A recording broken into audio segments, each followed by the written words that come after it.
Hi, thank you. Two questions. It sounds like there were some negotiations in the past couple days to change the number of affordable housing units. Can you sort of talk about that and the Port Authority's involvement? And the second thing is, the whole market space in the city for residential and commercial has been sort of in turmoil since the pandemic. When will this actually sort of open after the various iterations?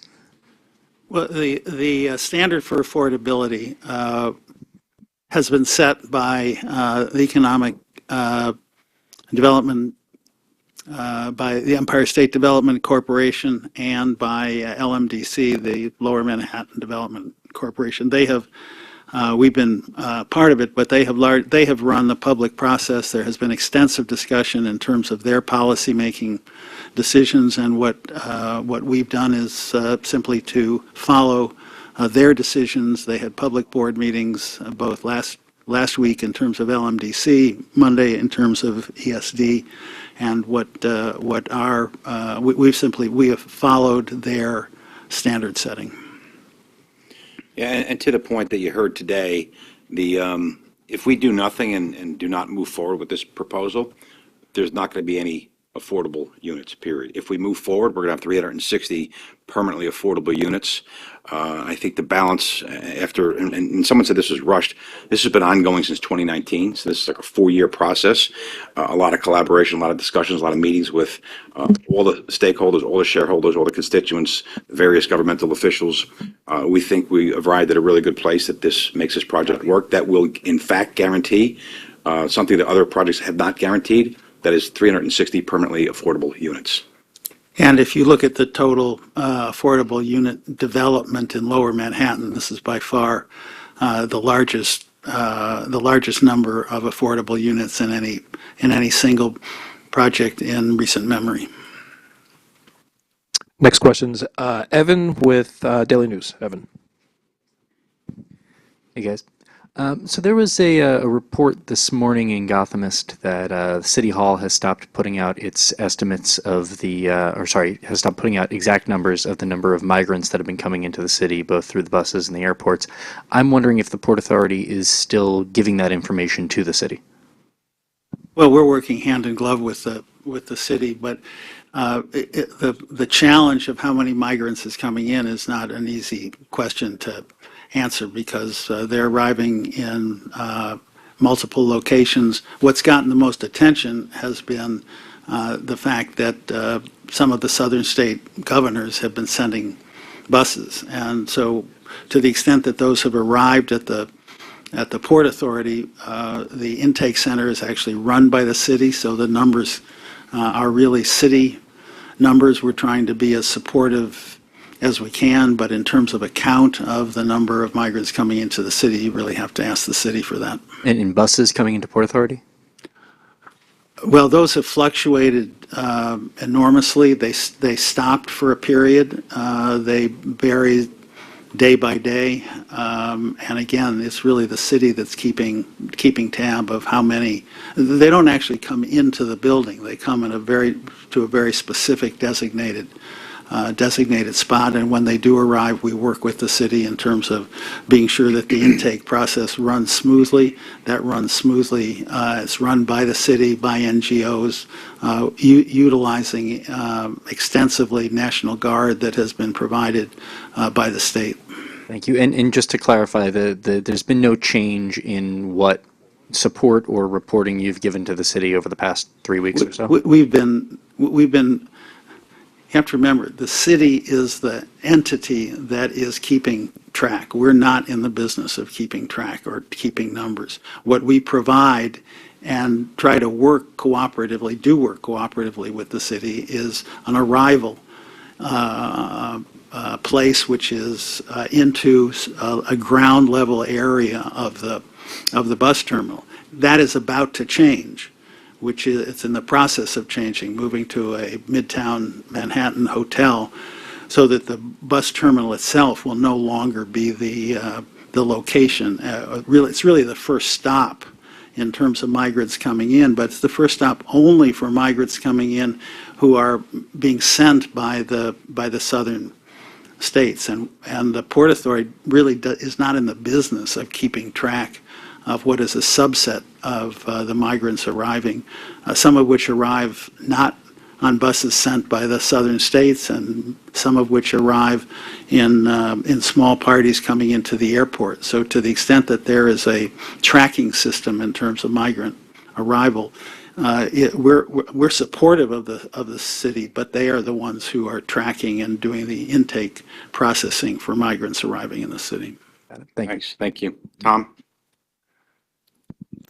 Okay, we'll go to our virtual questions, and I know there were some technical difficulties for folks who had to dial in. Just a reminder, *6, unmute yourself. So we'll go with Colleen Wilson with the record. If we have you, Colleen. Hi, thanks so much. Sorry for the confusion.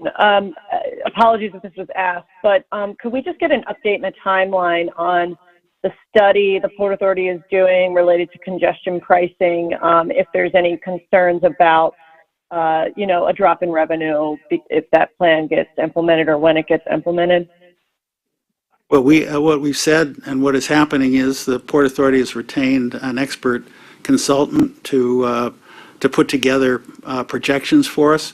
Of course, as I think you know, I think most people who have followed this know, there is no specific structure of what congestion charging scheme will be put in place by the MTA.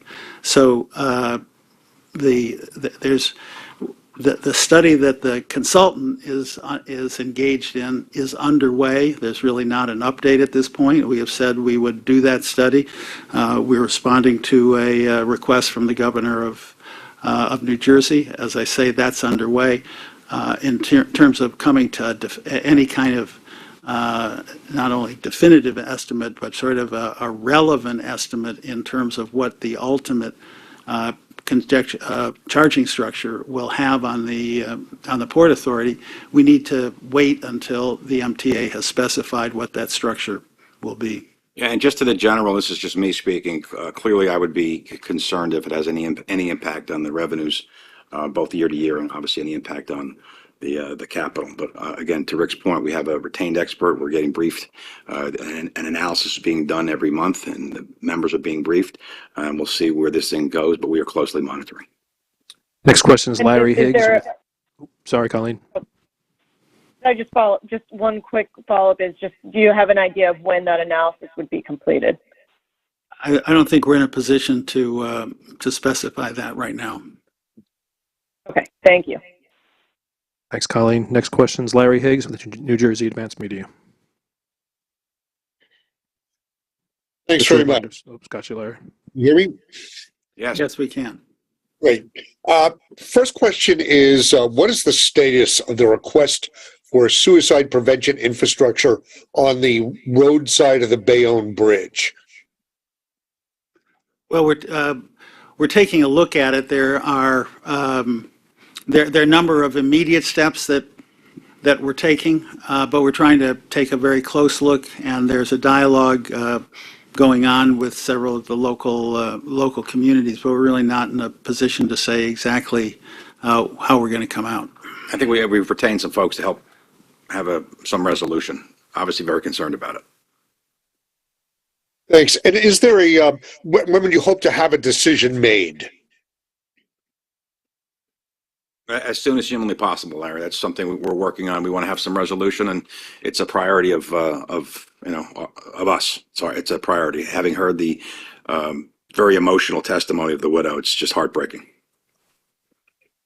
Thanks. Last question is Kevin Dugan with Streetsblog.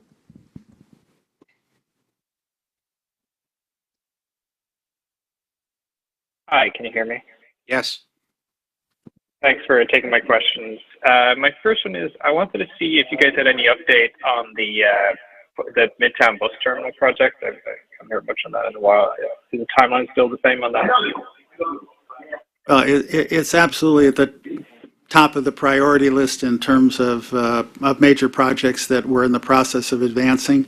We're in the middle of the environmental review process. We're in the middle of both planning and preliminary engineering to launch the construction process as soon as we are through the environmental review process. So there is an enormous amount of attention, enormous amount of resources, and a very intense ambition to move the project forward as quickly as possible.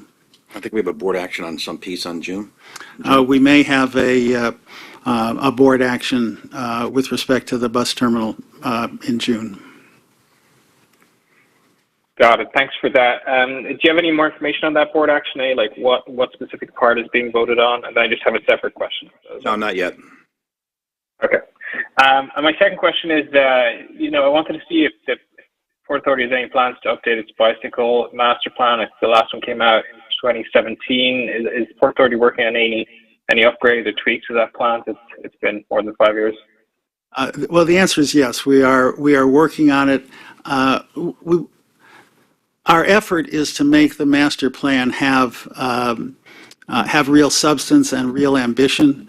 Our facilities obviously are in various places, and so part of what we're looking at in terms of the master plan is how do we connect what we might do at our facilities with other efforts in New Jersey with individual municipalities, in New York City with the city, but the goal would be to wind up with our efforts complementing and augmenting and connected with the surrounding area. So yes, we're working on the master plan. We want to put it out, but the challenge is to make sure that when we put it out, it has been well coordinated with the areas and neighborhoods surrounding our facilities. Thanks. Is there any timeline on when you might put that out? I can't really give you a timeline at this point other than to say, again, we want to move forward as expeditiously as possible. That's it. Thank you, everyone. Thank you all. See you next month. Good weekend. Thank you.